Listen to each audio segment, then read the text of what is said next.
ஒரு காலம் உலகமே இருளில் மூழ்கியது.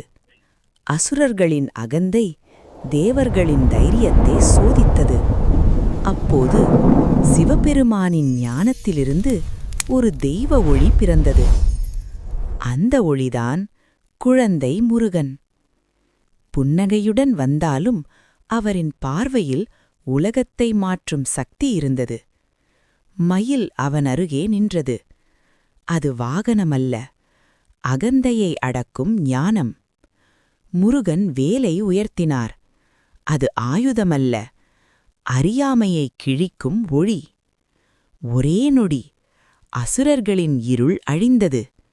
உலகம் மீண்டும் ஒளியடைந்தது. அப்போது முருகன் சொன்னார், நான் வெளியிலில்லை, உன் உள்ளத்தில் இருக்கிறேன். தைரியம், உண்மை, பக்தி உன்னுள்ளிருந்தால் நானும் உன்னோடுதான். அதனால்தான் முருகன் ஒரு தெய்வம் மட்டுமில்லை, ஒவ்வொரு மனிதனின் ஞான ஒளி. வேல் முருகா!